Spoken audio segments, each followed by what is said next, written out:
Should you start a business from scratch or buy an existing business? And if so, should you target a vacant location? There are a lot of empty retail, office, industrial manufactured buildings that you could go into and create a business, create an opportunity. So what do you need to look for if the space is vacant and you have an idea?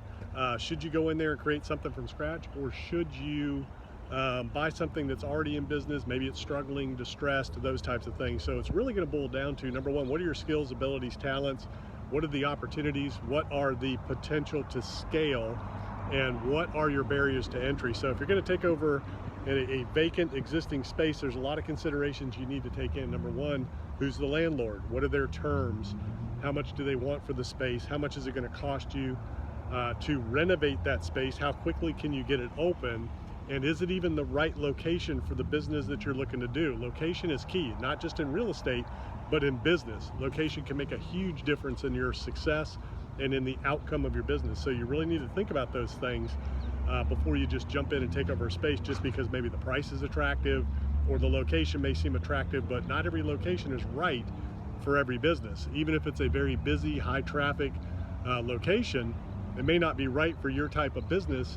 And the cost is a big factor in terms of that visibility and the premium that you would pay for that. So oftentimes it makes a lot of sense to lease your space versus buy your space. So you need to think about that, what makes the most sense for you and for your business model. And you see case studies both ways.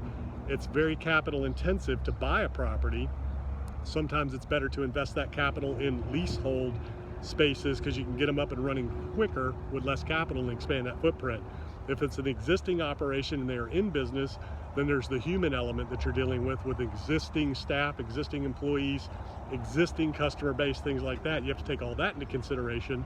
And how is that going to affect your business plan, opportunities, and the things that you want to do with that business moving forward? So those are some of the things you want to think about, whether you're going to buy a company, build one from ground up, from scratch, lease a space, buy a space. Those are some of the things you want to think about and make sure that you take into consideration before you just jump in.